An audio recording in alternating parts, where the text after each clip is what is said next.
Hi, I'm Eric Siegel with ericstrains.com. Today we're going to take a look at the new Vision Line steel-sided refrigerator cars with freight sounds from Lionel.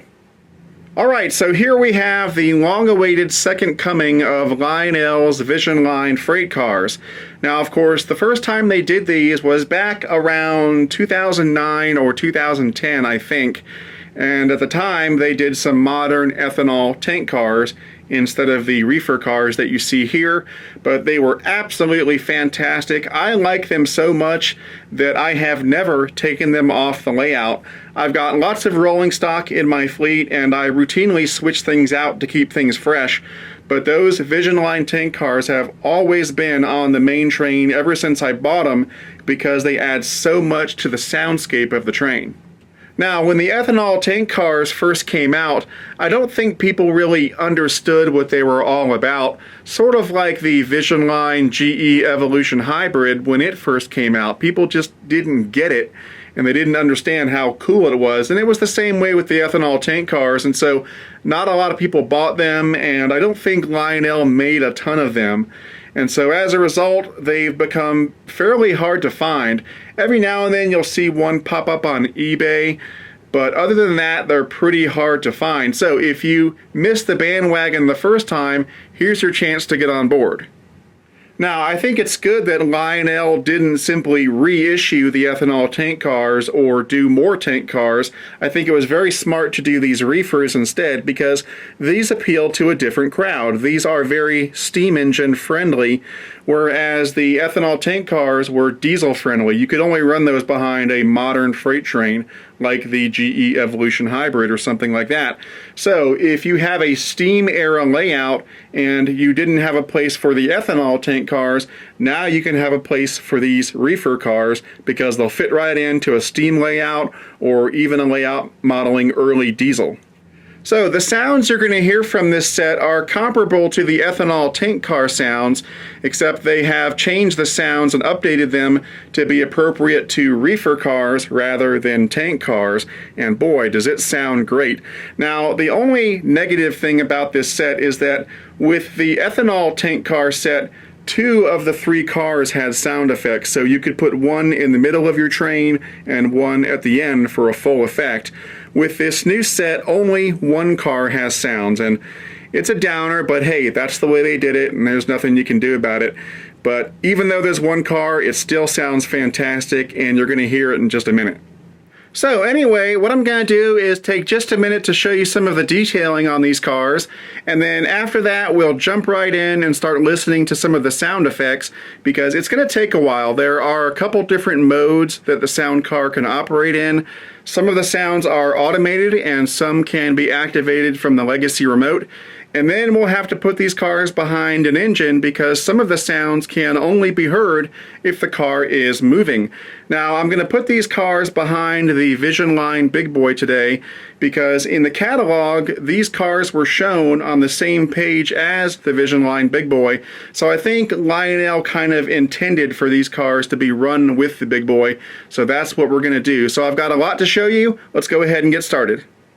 Okay, so from this angle you can see that these cars have die-cast metal sprung trucks and couplers. The add-on ladders on all sides look great. We've got an add-on brake wheel with a metal chain and the associated hardware for the brake mechanism down here. There's a metal platform right here. There's some legible signage, and you can see here that the graphics on this car look fantastic. On one end of the sound-equipped car in the set, there's an electrocoupler, and this can be thrown from the Legacy or TMCC remote. The doors on these cars look great. They are similar in detail and quality to the doors on the MTH PFE reefers that I reviewed in the previous video. To open them up, you pop the latch here, and then open them up like that. Now on the inside, it's a bit nicer here than on the MTH reefers because they've got a simulated wood planked floor, whereas in the MTH reefers, it's a smooth floor. The doors on the sound-equipped car open up as well, but of course, when you open these up, you'll see some electronic components. Here's a look at the other end of one of these cars. Again, the graphics look fantastic.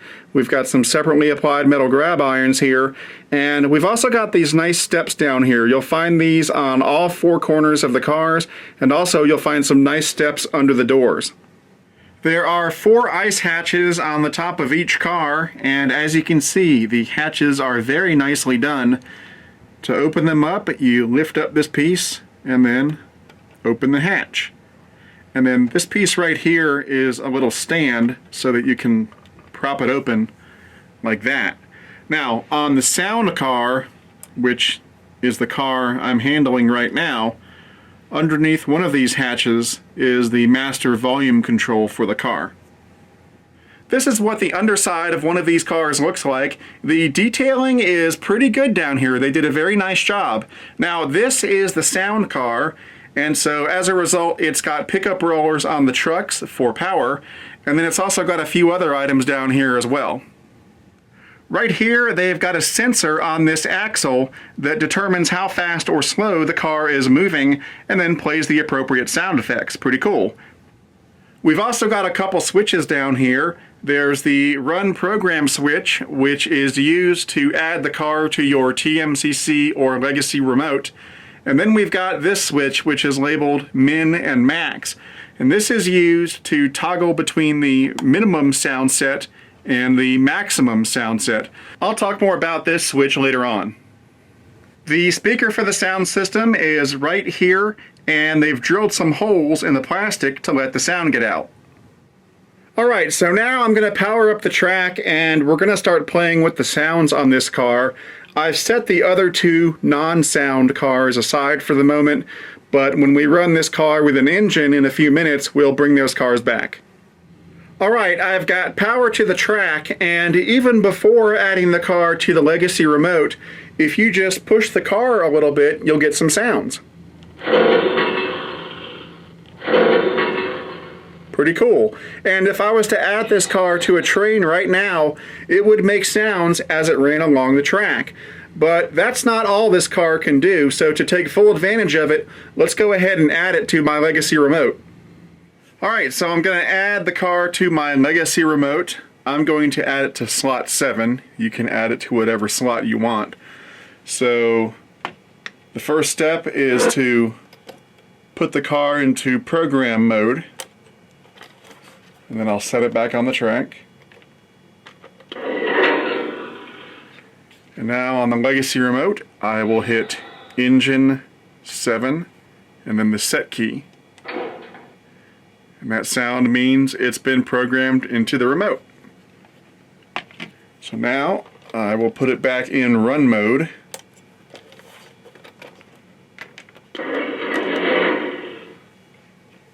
And now it's in the remote and ready to run. Now in the remote, according to the directions, what I want to do is go to Info, and I'm going to change the type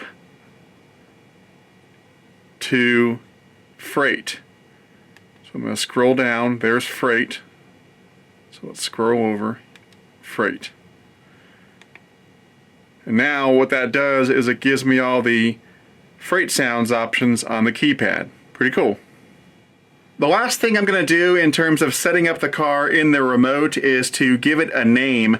This is completely optional, you don't have to do it, but I'm going to go to Info and then Name, and I'm going to call this car PFE Reefer, Pacific Fruit Express.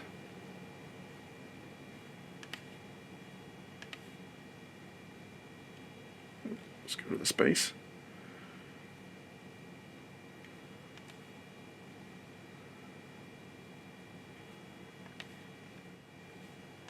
Alright, hit next.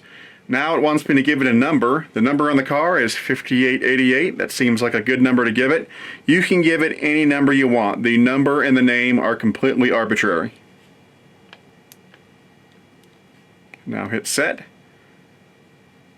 And there we go. And now it says PFE Reefer on top. Alright, so now that the car is programmed into the Legacy remote, let's go over some of the functions, starting with the stuff that's on the keypad here. So buttons 1 and 4 are the audio level controls, so it's volume up and volume down, pretty simple. Button 5 is the mute button, which of course mutes the sounds. Button 2 is the flat wheel audio sequence, which can only be activated if the car is in motion and in a train, so we'll get back to that later. Buttons 3 and 6 are pretty cool. These are the load and unload audio sequences, which simulate the loading and unloading of the car. Those can be activated when the car is sitting still like it is now, so we'll get to these in just a minute. Buttons 7, 8, and 9 do not do anything on this car. Button A here activates the rail clatter sound effects. The A with a slash through it deactivates them. The R button, of course, resets the car. The B button enables the curve grind sounds. And the B with a slash through it, according to the directions, activates the wheel flange grinding sounds. Now let's talk about the other buttons on the remote, because some of them have functions as well. Over here, the train brake slider engages the air brake on the car and then releases it. And this will sound better when the train is in motion, so we'll come back to this. The train link button is going to be used to control the car when it's added to a train later, so again, we'll come back to this. The whistle button activates what Lionel calls the deep metallic air release sound, like that. The aux 1 button activates what Lionel calls the high metallic air release sound. The front coupler button doesn't do anything, but the rear coupler button fires the electrocoupler on the car, like that. The rest of the buttons around here don't have any effect on the car, so the front coupler, the aux 2, and the boost and brake button don't do anything. Alright, now let's come back to the keypad because I want to demonstrate the loading and unloading audio sequences. These are really the coolest features on this car. They are very clever, very well thought out. So let's talk about the loading sounds first. So the loading sounds are split up into 3 scenarios to reflect the prototypical operation of a reefer. So first you have the initial icing of the reefer, then you move the car down the track a little bit and you load the car with produce for the second scenario. Then you move the car down the track a little bit more, and the third scenario involves re-icing the reefer en route. Now that's all pretty cool, but it gets even better. If you press and release the load button quickly, you will get a 6 or 7 second audio sequence that's very nice. However, if you press and hold the load button, it will play the loading sounds indefinitely for whatever scenario it's on, and you'll hear an extended audio sequence for that scenario, whether they're loading the car with ice or loading the produce or re-icing the car. It's very cool, and what's even cooler is that if you continue to hold down the button, eventually the foreman in charge of operating the reefer car will start to complain because the workers are taking too long to load the car. It's very, very clever. So what I'm going to do is go through each of the 3 scenarios using the short sequence first. And then after that, we'll come back through and do the extended sequences of each scenario. And that's only half the fun, because after that, we'll go over the unloading audio sequences. Alright, I've pulled the camera back a bit so that we have room to move the car down the rails a bit in between each scenario. Now, for this demonstration, I'm only going to be moving the car a couple inches in between scenarios, just to let the electronics in the car know that the car has in fact moved. But in practice, you can move the car however far you want in between scenarios, because that's the whole point. You ice up the car, then you move down to produce, wherever that may be, and you load it up with produce. Then you start your trip, and at some point during your trip, you re-ice the car. So that's what we're going to do. So I'm going to start off by resetting the car just to make sure that we're at the start of the audio sequences. So I'll press the reset button. And now I'm going to press and release the load button, and we should get the first scenario, which is the initial icing of the car. Okay, let's get those cars ready for ice. Fill up those ice bunkers, boys. All right, that's good. Let's pick up the cargo. Now, this is a good time to point out that the dialogue during each scenario changes. It's not always the same. So, for example, this time he said, let's go get the cargo, but other times he'll say, let's go pick up the produce. And that's just one example. They do change, and they're not always the same.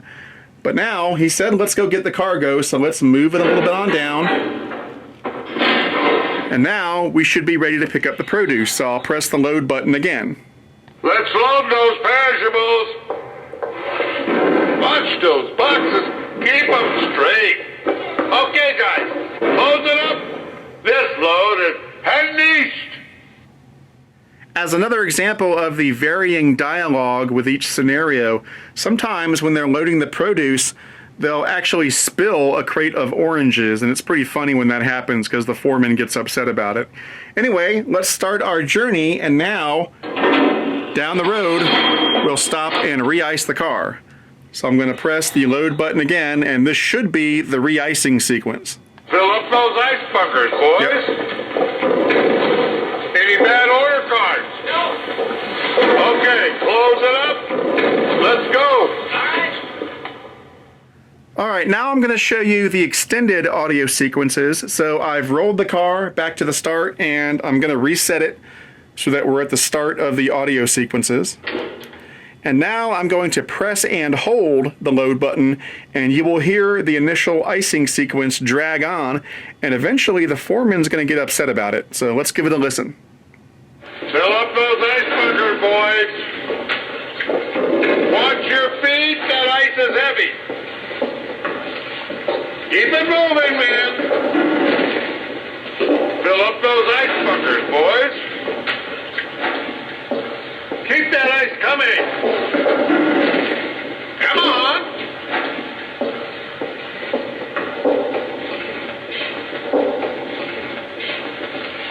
Keep it moving, man. Hurry up. And like I said, it'll play indefinitely as long as I hold the button down.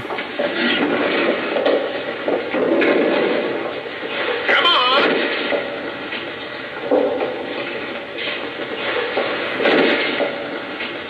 We're done here. Next stop, produce. All right, now let's roll on down to produce. And again, I'm going to press and hold the button. Okay. Load the lettuce. Stack them up. One more layer. Watch those boxes. Keep them straight.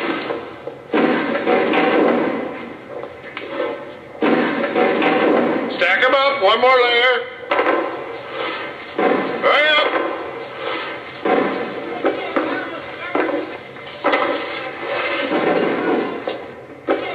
Watch those boxes. Keep them straight.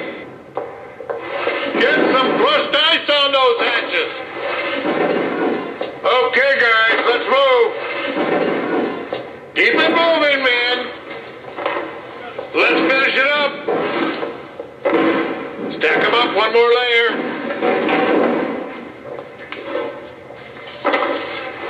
Come on. Load those oranges. Don't spill the oranges. Let's finish it up. Finally, this load is heading east. All right, and now let's move on down the road, and we'll stop to re-ice it. And again, I'll press and hold the load button. Fill up those ice bunkers, boys. Check the running gear for problems. Looks good down here. Keep that ice coming. Check those waybills. Keep that ice coming. Hurry up. Let's finish it up. Are those bunkers full yet? What do you mean almost? Fill those suckers. You guys check those brakes. Yeah, I'm on it. Let's finish it up. Load those bunkers. Close it up. We're done here. Close the hatches. This load is heading east. So that was a pretty good sampling of the extended audio. And again, it'll play indefinitely as long as you hold down the button. So you could load the car for 20 minutes if you wanted to. Okay, now we're going to unload the car. There's only one unloading scenario, but again, there are variations in the dialogue, and there's also the short sequence and the long sequence. So let's check out the short sequence first by pressing and releasing the unload button. Get those perishables unloaded. Hey, stack the lettuce over here. You're all empty, boss. All right, another on-time delivery. And now let's check out the extended unloading sound effects by pressing and holding the unload button. Empty this car first, guys. Watch those boxes. Keep them straight. All right, get those cars cleaned out. Come on, guys, let's get this fruit out of here pronto. Make sure the reefer is empty before you close it up. Our ice is melting, for criminy sakes. Come on, guys, let's get this fruit out of here pronto. Make sure the reefer is empty before you close it up. All right, get those cars cleaned out. Is that car empty? Good, good. Next one. Here we go. Another on-time delivery. All right, now the next features require that the sound car be in motion.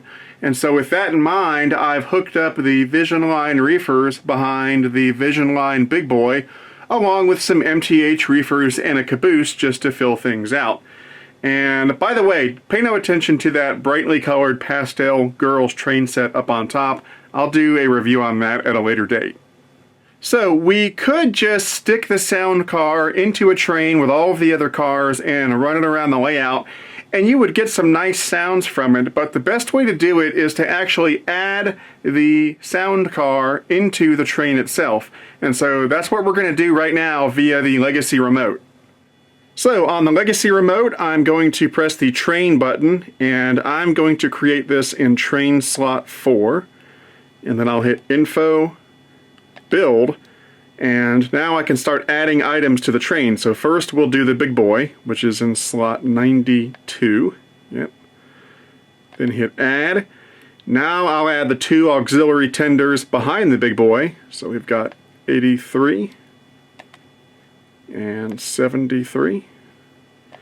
And then finally I'll add the Vision Line reefer car, which is in slot 7. And there it is. So now we hit Set, and we should get some noise to let us know that the train is built. There we go. And there's the Big Boy. Train created, ready to run.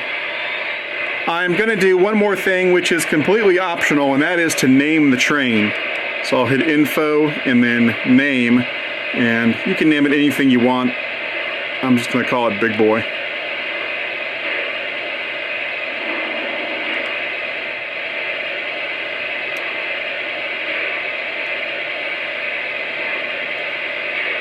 And there we go. Now we've got our train named Big Boy, and we're ready to go. I've turned the sounds on the Big Boy all the way down for the time being so that we can focus solely on the sounds that are coming out of the Vision Line reefer. But after I've demonstrated all of the sound effects for the reefer, I'll turn the sounds on the Big Boy back up, and we'll run the whole train for the full effect. Okay, so the train is built, and the Vision Line reefer car is a part of that train in the Legacy Remote. Now, what does that mean? Well, for one thing, it means the reefer car is aware of what the entire train is doing. So, on the train controls here, if I apply the train brake, the reefer picks that up and plays the brake sound. And if the train was moving and we slowly apply the train brake, you would hear all sorts of squealing and so forth coming from the reefer car. And then when I release the train brake, the reefer car picks that up and plays the appropriate sound. The other advantage to having the reefer car in the train configuration is that I can quickly access the controls for the car without having to go to all the trouble of hitting the engine button and finding the ID of the car and so forth. This is where the train link button comes in. If I press it, we get a list of the cars in the train that have functions. So TL1 is the tender on the back of the engine, and then TL2 is the reefer car. And there we have all the reefer controls right there. So if I hit train link again, we go back to the train controls, and then train link, and there are the reefer controls. Pretty cool. So if I'm running the train and I want to play one of the sounds, I can just hit the train link button, make sure that the reefer car is selected, and play one of the sounds. Okay, let's get those cars ready for ice. Fill up those ice buckets, boys. All right, let's head to the warehouse. Like that. And now I can go back to the train controls and keep on running my train. Now, not only is the train link menu handy if you want to play the load and unload sounds, change the volume, or change any of the other settings, but it's also crucial if you want to do the flat wheel sequence, because that can only be activated if the train is in motion. And so with the train link button, you can be running your train, switch over, and then activate the flat wheel sequence. So I want to show you this. So what we're going to do now is put a camera by the reefer car and put it in motion behind the big boy, and you'll get to hear some of the accent sounds, and then I'll also demonstrate the flat wheel sequence. Alright, I've got my little sidecar camera hooked up to the train, and so we're going to start the train moving and listen to the sounds that the Vision Line reefer car makes when it's in motion.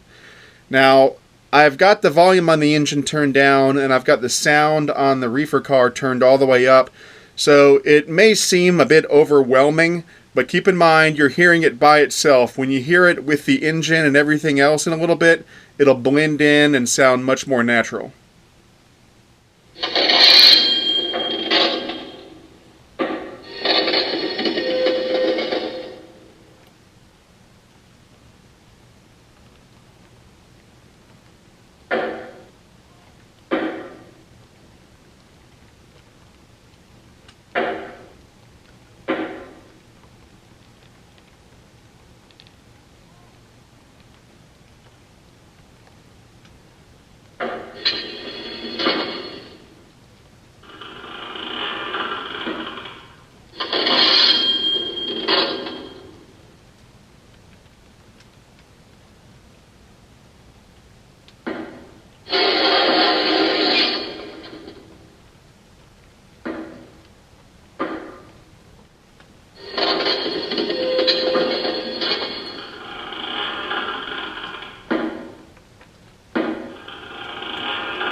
Now that you've heard some of the sounds that the car makes when it's in motion, I should point out that the A and B buttons on the control pad here have a lot to do with those sounds. The A button is responsible for the rail clatter sounds, the drops and the thumps and the bumps, and the B button is responsible for the flange grinding sounds and the wheel grind sounds. So if you disable these with the A with a slash through it and the B with a slash through it, that will disable a lot of the sounds that come from the car while it's moving. Okay, what I'm going to do now is initiate the flat wheel sequence. So I'm going to press the flat wheel button while the train is in motion, and you'll start hearing a thump, thump, thump sound, and it'll keep going until I stop the train and allow the crew to fix the flat wheel. So let's check it out.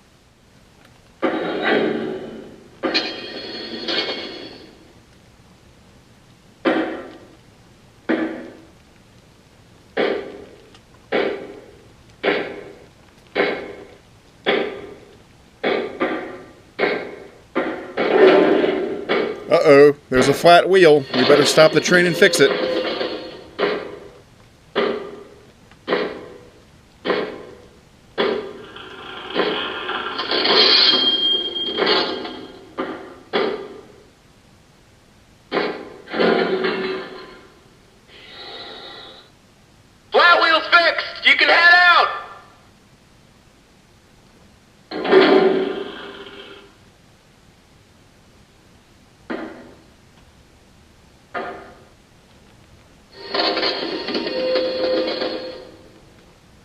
Another sound feature that I want to show you real quick pertains to something that I mentioned earlier. I said that because the Vision Line reefer car is part of the train in the Legacy remote, it can sense what the train is doing. And so if I apply the train brake, even though that's controlling the engine, the reefer will pick up on that and start playing brake sounds. So what I'm going to do real quick is run the train down this straightaway without any sound in the engine, apply the train brake, and you will hear brake sounds coming from the reefer car. Alright, so here comes the train, and on the Legacy remote, if I start applying the train brake,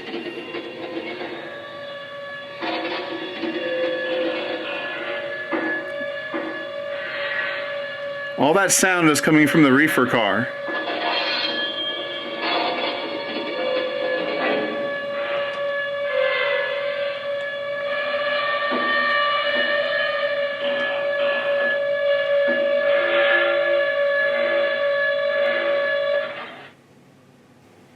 And then if I release the train brake, the brake is released and the train starts moving. Pretty cool. The last thing I want to talk about before we bring the volume on the big boy back up and run the whole train is this min-max switch on the bottom of the sound car. In the maximum position, like it's in now, you get the full sound set like you've already heard. In the minimum position, it disables the Crew Talk sounds as well as some of the motion sounds. Now, why would you want to do that? Well, they put this switch here so that if you're running multiple sound-equipped reefers in your train, you don't get Crew Talk sounds from every single one of them. So, for example, let's say you've got 4 of these reefer cars in your train. Well, if you activate the flat wheel sequence, you don't want to get the Crew Talk sounds from all 4 cars. That would be ridiculous. So what you would do is you would put 3 of those 4 cars in the minimum setting and 1 of them in the maximum setting. That way you get sound effects from all 4 cars, but when you activate something like the flat wheel sequence or the loading sequence, those sounds only come from the 1 car that has the maximum settings. So it's pretty nice that they put that switch there. Very clever, very thoughtful. Alright, I've got the volume on the big boy back up and we're ready to roll it out. And while I'm running the train, I want you to notice how with the help of the Vision Line reefer, the entire train has sound.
Good. Let's pick up the cargo.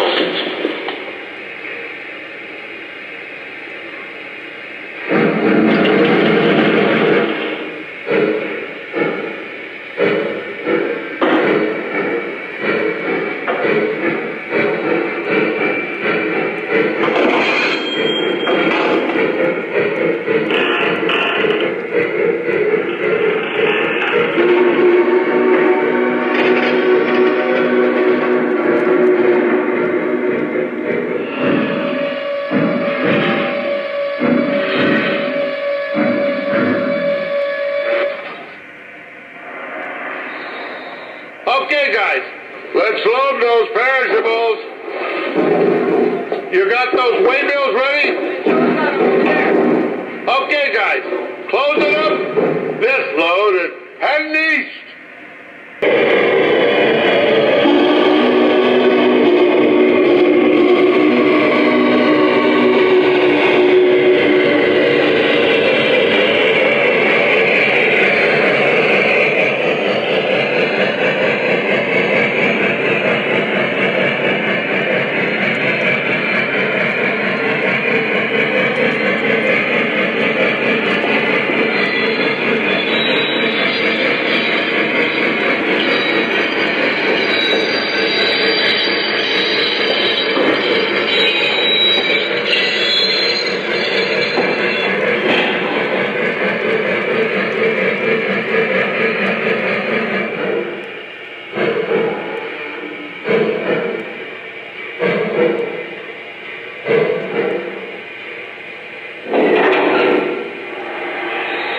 Empty this car first, guys.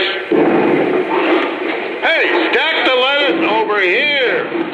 That's how we do it. Fresh produce all year round.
Flat wheel's fixed. You can head out.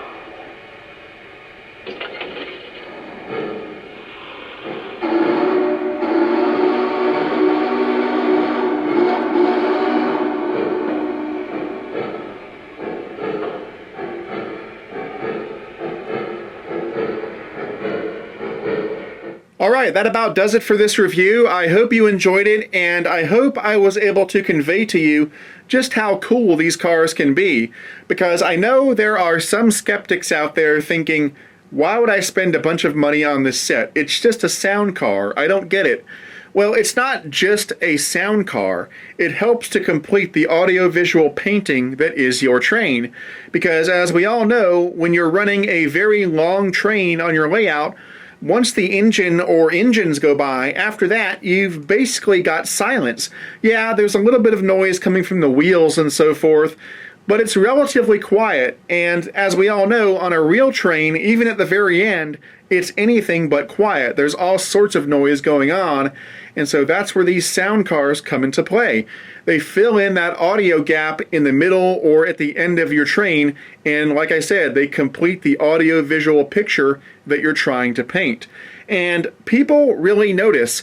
Every time I have an open house, and I'm about 2 weeks away from my next open house, people really appreciate the entire audio experience that is created by the engines and these cars. They can't get enough of it, and so that's why, like I said earlier, the original Vision Line ethanol tank cars have never left my layout, because they add so much to the experience of the train from an audio standpoint. And so I'm really happy that these cars are on the market now, because now I can run these with my steam trains and get the same effect. So anyway, if you're interested in purchasing one of these sets, the retail price is right at $300, although if you go through a good Lionel dealer, you can probably get a decent discount off that retail price. And as always, if you're looking for a good Lionel dealer, try my favorite train store, which is Legacy Station. You can find them on the web at www.legacystation.com, or give them a call at 770-339-7780. Anyway, that's it for now. I'm Eric Siegel, and I'll see you next time.